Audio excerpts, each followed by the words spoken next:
Bienvenidos amigos y amigas a Historia con el Móvil. Mi nombre es Juan Jesús Pleguezolo y estoy muy feliz de estar aquí una vez más con todos vosotros. Además, tratando un tema que a todos nos interesa, tratando un tema que a todos nos apasiona. El episodio de hoy va a gustar, porque si algo hay en este podcast es gente humanista escuchándonos. Hoy vamos a hablar de la Florencia del Renacimiento. Me dan ganas de dedicar los próximos 100 episodios de este podcast a hablar solo de la Florencia del Renacimiento. Me iría gustoso a esa época y me quedaría ahí para siempre. Esa es la época y el lugar donde a mí me gustaría estar. Y es que en la Florencia del Renacimiento había una cosa que hoy ya no existe. Había fe en el ser humano, había fe en el hombre. Se consideraba al ser humano como una creación perfecta de la naturaleza o de Dios. El ser humano ya era bello en sí. Había fe en el hombre y se consideraba que el hombre era capaz de alcanzar cualquier logro que se propusiese. Era una época de experimentación, de exploración, una época donde se quería saber, se amaba saber, se hacía lo que fuese por ir a buscar ese conocimiento que nos ayudase en última instancia a entender los entresijos del ser humano. Esa era la Florencia del Renacimiento. Probablemente en la Florencia del Renacimiento se da la mayor concentración de genios de la historia de la humanidad. En la Florencia del Renacimiento, en un solo siglo, hubo una concentración tal de genios que probablemente no tiene parangón. Quizá el único que se me ocurra así a bote pronto sea el París del siglo XIX.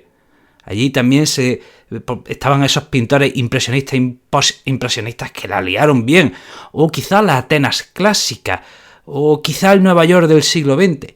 Pero la Florencia del Renacimiento es la exposición última de que, el ser humano crea grandes logros, crea utopías y Florencia es una de ellas. En Florencia nace el Renacimiento humanismo. El Renacimiento y el humanismo son sin duda las dos caras de una misma moneda. Cuando hablamos de Renacimiento nos referimos a ese movimiento que intenta recuperar el arte griego y romano. Eso es el Renacimiento, la recuperación de la cultura grecolatina. Y se da sobre todo en las artes. Ese es el Renacimiento. ¿Y qué es el humanismo? El humanismo es ese conjunto de intelectuales, de estudiosos que intentan entender al ser humano. Los humanistas querían entender al ser humano, porque el ser humano, como hemos dicho, es una creación perfecta y bella de la naturaleza. Les fascinaba. Los humanistas eran fan del ser humano y querían entenderlo en toda su integridad. Por eso querían estudiar cualquier cosa que crease el ser humano. Por eso los humanistas estudiaban la música, la literatura, los idiomas, etcétera, etcétera. En cambio, como hemos dicho, el Renacimiento es la recuperación de la cultura grecolatina, sobre todo en el campo de las artes. Pues el Renacimiento y el humanismo nacen en la Florencia que vamos a estudiar. Nos encontramos en Florencia. Estamos en el Monte San Miniato. A nuestros pies observamos una de las ciudades más hermosas de la historia. A nuestra espalda tenemos la Basílica de San Miniato al Monte. San Miniato fue un mártir.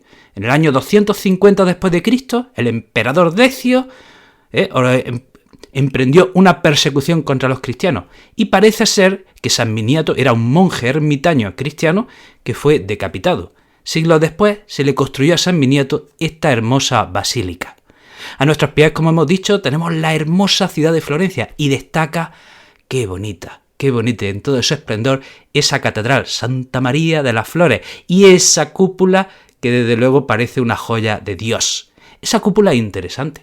Esa cúpula fue construida por Brunelleschi.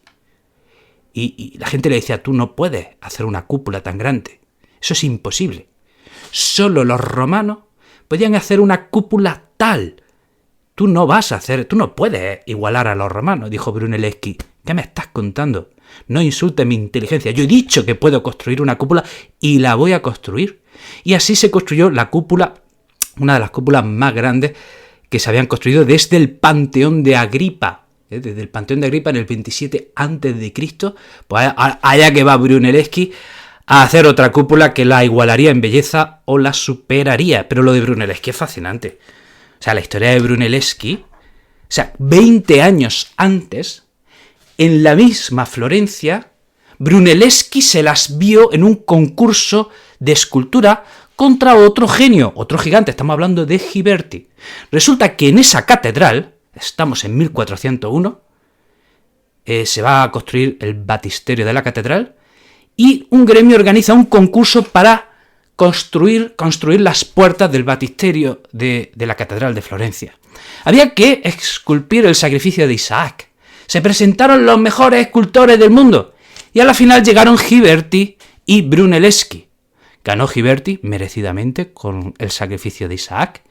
Y Brunelleschi no tira la toalla. Se va a Roma, estudia arquitectura, se forma en otra arte, vuelve y ahí es cuando 20 años después Brunelleschi construye la cúpula de la catedral de Florencia, de Santa María de las Flores. O sea, lo de Brunelleschi es un ejemplo de persistencia. Pierde un concurso, no pasa nada, se recupera y 20 años después volverá para construir una de las obras de arte más hermosas de la historia, como es la cúpula de la Catedral de Florencia. Entonces, hemos dicho, volvamos a esta colina, San Miniato al monte, a nuestros pies vemos esta hermosa ciudad de Florencia, y tenemos que decir que esta ciudad fue fundada en el año 59 a.C., y era una villa para los militares. Estaba en el cruce entre el río Asno y la vía Casia, o sea, estaba en un cruce de camino. Eso haría que esta ciudad pudiese crecer. Y en el centro de la ciudad, en el cruce de esas dos grandes calles, el Cardo y el Decumanus, tenemos el foro. En el foro está la Plaza de la República. Después de los romanos llegarían los ostrogodos para tomar Florencia, después de los ostrogodos llegarían los bizantinos, luego llegarían los lombardos y luego llegaría el Sacro Imperio Romano Germánico que controlaría Florencia. Pero a finales del siglo XI el Sacro Imperio Romano Germánico empieza a dar signos de flaqueza y las ciudades-estado italianas empiezan a independizarse. Sucedió que a lo largo del siglo XI se dio la famosa querella de la investidura. Por un lado el emperador decía, yo tengo que nombrar los cargos eclesiásticos, el papa decía que no, que Naranja de la China, que esa era su labor. Y entre la disputa del papa y el emperador, el imperio se iba debilitando y las ciudades y los estados italianos se van independizando. Entonces, a lo largo del siglo XII, la ciudad de Florencia se va independizando del Sacro Imperio Romano Germánico, consigue su independencia y se hace una ciudad próspera, se hace una ciudad rica. A lo largo del siglo XII la ciudad fue creciendo y creciendo hasta que llegamos al siglo XIV, a mediados del siglo XIV, y la ciudad de Florencia sufrió un golpe durísimo. Un golpe que yo te pregunto, ¿cuál fue? Pregunto también para el chat de Instagram, que por cierto, para los que me estéis escuchando el podcast, que no lo he dicho, ahora mismo estoy en directo en Instagram para 16.000 personas. Bueno, no, 16.000 personas no, algunas menos, pero valen por 16.000. Vuelvo a la pregunta, ¿qué durísimo golpe sufrió la ciudad de Florencia a mediados del siglo XIV? ¿Quién me lo dice? ¿Quién sabe? Pista. Hay un episodio en este podcast dedicado a ese tema. ¿Alguien lo sabe? Por favor, los que me estéis escuchando en el podcast, a ver, decirlo más alto, no te oigo, estás conduciendo, dilo más alto. Efectivamente, la peste negra.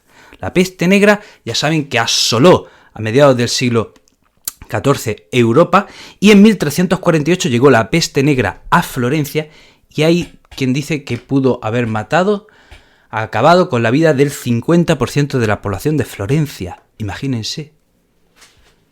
Terminar con el 50% de la población. O sea, eso es un apocalipsis, ¿verdad? Un auténtico apocalipsis. Y cuando llega la peste negra, un grupo de jóvenes se confina. Deciden irse de Florencia, se van a la afuera, al campo, se confinan y deciden que como van a estar solos, y en aquella época no había Netflix, ni Instagram, ni nada, pues ¿qué hacen? Dicen, venga, vamos a contarnos historias. Y durante ese confinamiento, estos jóvenes cada día se iban, cada día uno tenía que contar una historia al resto y así se entretenían, contándose cuentos unos a otros. Y claro, pues si tú encierras a jóvenes a contarse cuentos, ¿de qué van a hablar? ¿Esos cuentos de qué van a ser? Sobre las profundidades del ser humano, del alma humana, al estilo Shakespeare. ¿Qué va? ¿Qué va? Se cuentan cuentos, dicen los libros de literatura, que se contaban cuentos eróticos. A mí me parece otra cosa, a mí me parecen cuentos pornográficos. Hay diferencia entre erotismo y pornografía, y yo creo que esos cuentos eran pornográficos. ¿Y de qué estoy hablando? Estoy hablando de un libro que se llama El Decamerón, escrito por Giovanni Boccaccio. ¿De acuerdo? Esta experiencia se cuenta en el libro, repito, El Decamerón de Giovanni Boccaccio, e insisto, esos cuentos son para mí, a mi gusto, de carácter pornográfico y un tanto repetitivos, porque cada cuento es lo mismo que el anterior y ya es como, tío, ya, por favor, quiero, cuéntame algo diferente, ¿no? Y bueno, decíamos que la ciudad se recupera y la ciudad vuelve a crecer. Y atención, que esto es interesante, miren, en el resto de Europa teníamos todavía el feudalismo, y así se regía Europa, por los señores feudales que controlaban la tierra, con siervos que trabajaban para ellos, etc. Y luego por encima estaban los reyes con sus privilegios heredados, con su poder heredado del antecesor. ¿Pero qué había en Florencia? En Florencia había una república. Florencia era una república, no había nobles ni había reyes. Florencia era una república. Y había 3 instituciones de gobierno. La principal era la señoría. Y en esa señoría había 9 miembros. Y de los 9 miembros, o sea, el gobierno lo formaban 9 miembros, y de los 9 miembros, 8 los 8 eran representantes de los principales gremios de la ciudad. O sea, de cada gremio, un representante iba a ir a la señoría. ¿Y sabéis cómo se elegían a esos representantes? Cada 2 meses por sorteo. Qué interesante, ¿eh? O sea, mientras en el resto de Europa gobernaban los señores feudales y los reyes, en Florencia eran los representantes de los gremios. Y tenían ese gobierno de 9 personas. Y el noveno era el gonfaloniere.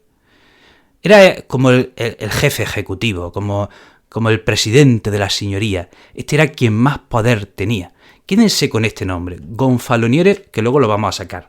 Entonces hemos dicho, ¿cuáles eran las instituciones de gobierno en Florencia? Una es la señoría, luego tenemos los consejos que apoyaban a la señoría y asesoraban a la señoría, y luego tenemos la figura del canciller. Y el canciller se encargaba de las relaciones exteriores, muy importante, en una ciudad pequeña, que podía en cualquier momento podía ser presa de cualquier reino grande, ¿vale? Y también se encargaba de los documentos oficiales, ¿de acuerdo? Entonces estos son las tres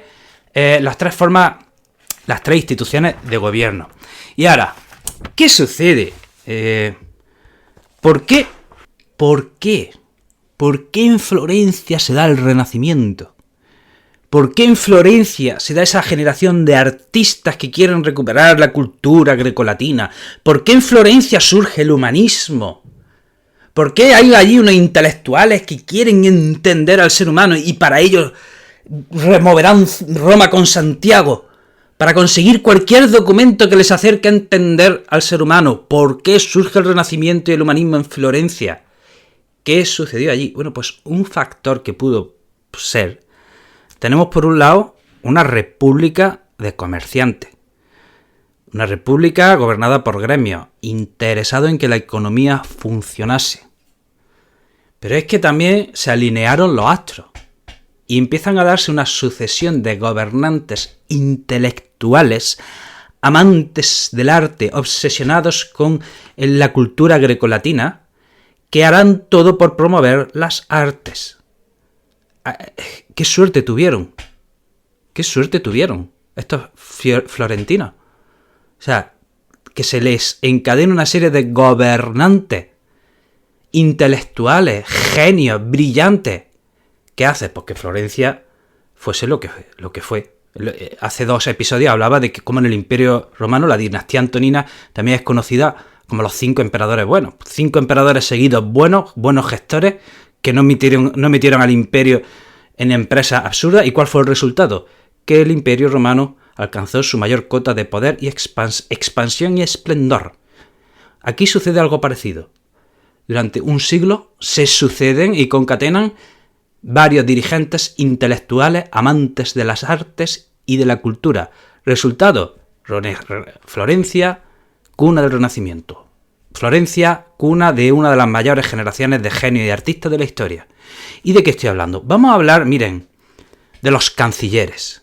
Resulta que los cancilleres fueron ocupados por estos señores que digo. Uno de ellos se llamaba Coluccio Salutati y empezó a gobernar en el año 1375, poquito después de que muriesen sus amigos, unos tales Petrarca y Boccaccio, de los cuales eran amigos. O sea, Coluccio Salutati, este canciller de Florencia, era amigo personal con Petrarca, se escribía por carta, y con de Boccaccio también era amigo, y ambos acababan de morir.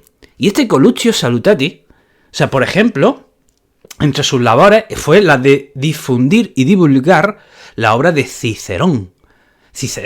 Él había descubierto ciertas obras de Cicerón que no se habían traducido, que no se habían divulgado, y el que hace, una vez que llegan esas obras a sus manos, las traduce y las divulga.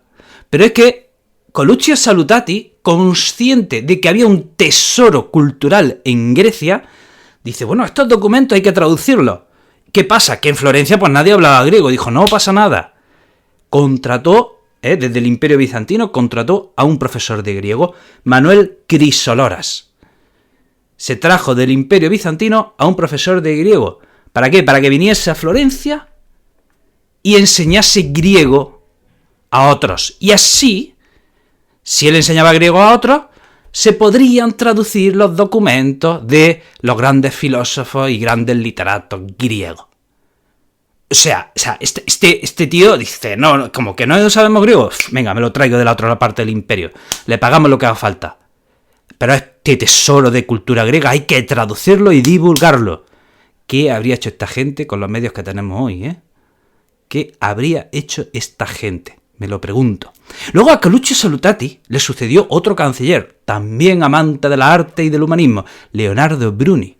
Leonardo Bruni, fíjense, o sea, este hombre no solo es político, sino que también es escritor y escribe una obra que se llama Historia de Florencia. Pero es que Leonardo Bruni traduce a Platón, traduce a Aristóteles, escribe una obra de la vida de Dante, una obra de la vida de Petrarca. O sea, es político y a su vez divulgador, por supuesto, de la cultura grecolatina. Estos dos fueron dos de los principales, aunque más tarde, también sería canciller un tal Nicolás Maquiavelo, ¿no? Entonces, tenemos en la Cancillería, tenemos estos genios, estos malditos genios. Pero vamos a hablar del puesto del gonfaloniere. ¿Quién ocupó el puesto de gonfaloniere? Bueno, pues había una familia de banqueros en Florencia, muy ricos, unos tales Medici. Y esta familia de banqueros forman una dinastía, se encargan de promoverlo absolutamente todo en Florencia, con su poder, su riqueza, iban controlando un poco los hilos de la sociedad y la política en Florencia. Y gracias a su poder económico, colocaron a uno de su familia en el puesto de gonfaloniere. Recordemos que el gonfaloniere era quien presidía la señoría. Y el primero de los Medici que ocupan ese puesto es Cosimo de Medici. Este Cosimo de Medici, o también conocido como Cosme el Viejo, fue uno de los que apoya a Brunelleschi para que termine la cúpula de la Catedral de Florencia. Le encargó a un escultor Michelozzo que le construyese un palacio a los Medici. Y atención, es que para que vean, ¿no? Este es un banquero amante de la cultura grecolatina, quiere recuperar el arte, la cultura griega, pues le regala a un intelectual llamado Marsilio Ficino, le regala una villa para que funde una academia donde se estudia a Platón y se divulga la obra de Platón. O sea, eso es lo que hace este hombre rico. O sea, estos ricos no se compraban Porsches ni Lamborghini, no. Estos millonarios decían, a ver, toma, una villa, un palacio, se lo voy a dar a este intelectual y que cree una academia para divulgar la obra de Platón. y que se estudie la obra de Platón, se discuta, se difunda, se modernice, se reforme, etcétera, etcétera. Bueno, pues este Cosme el Viejo, o Cosimo de Medici, fue un Medici que ocupó el puesto de gonfaloniere. Por cierto, también era amigo de un escultor, un tal Donatello. A Cosimo de Medici le sucede en el cargo de gonfaloniere su hijo Cosme de Medici, que este es quizás de los más famosos y al que todo el mundo conoce, ¿no? Este Cosme de Medici también se encarga de divulgar de proteger la arte, y él, por ejemplo, le encarga a Botticelli que haga una obra que se llama La adoración de los Reyes Magos. Y, bueno, aquí tenemos algunos de los cargos ocupados, algunos de los Medici que ocuparon los cargos de gonfaloniere. Repito, todos ellos amantes del arte y protectores del arte. Así que ya hemos hablado de los cancilleres y ya hemos hablado del puesto de gonfaloniere. Pero ojo, los Medici siguieron influyendo en la ciudad de Florencia, aunque no ocupasen cargo alguno. El sucesor de Cosme de Medici fue Lorenzo el Magnífico, y tenía tanto poder que sin ocupar cargo en los órganos de gobierno ya controlaba y dominaba la ciudad de Florencia. Y este Lorenzo el Magnífico, pues, es mecenas de Sandro Botticelli, de Leonardo da Vinci, de Miguel Ángel. O sea, también se encarga de traducir textos griegos, llega a crear una escuela de escultura gratuita. En esa escuela de escultura había un tal Bertoldo, que por cierto fue discípulo de Donatello, que por cierto fue discípulo de Ghiberti. Y este Bertoldo tuvo entre sus alumnos a un joven, un tal Miguel Ángel. Entonces, este Lorenzo el Magnífico, como hemos dicho, también protege la arte y la intelectualidad. Y como era muy poderoso, tenía enemigos. Sus enemigos se aliaron con el Papa e intentaron asesinarlo. Hubo una conspiración apoyada por su enemigo y por el papado e intentaron asesinarlo. Lorenzo el Magnífico escapó de ese atentado y empezó a perseguir en Florencia y a detener a todos los aliados del Papa. El Papa se enfrenta a Lorenzo el Magnífico, lo excomulga. El Papa llama al reino de Nápoles para que le declare la guerra a Florencia. Y solo la habilidad de Lorenzo el Magnífico, que fue a Nápoles a negociar y fue prisionero real, consiguió frenar la guerra. ¿Vale? Pero en esta que llegaron los franceses en 1494, toman Italia, la península itálica, o parte de la península itálica, ya que los Medici no habían sabido frenar a los franceses, fueron expulsados de Florencia. Y se establece la dictadura de un señor que se llama Savonarola. Un señor que quiere hacer de Florencia un estado cristiano integrista, que declara a Cristo como rey de Florencia y prohíbe el juego, prohíbe la arte, o sea, quema libros. O sea, estaba haciendo de Florencia una auténtica dictadura. Y hasta aquí llegó la historia de Florencia como cuna del Renacimiento, cuna de la arte. Savonarola fue expulsado. Volvieron los Medici, aunque bueno, ya el esplendor de Florencia ya no fue el que había sido. Y hasta aquí el programa de hoy. Espero que te haya gustado tanto como a mí hacerlo. Espero que te haya resultado interesante. Te recuerdo, yo ahora mismo estoy grabando en directo en Instagram. Si quieres escuchar este episodio en directo, pues sígueme por Instagram y podrás también interaccionar conmigo. Ahora me voy a quedar, después de grabar este episodio, con el chat de Instagram para hablar y leer los comentarios. No te digo más.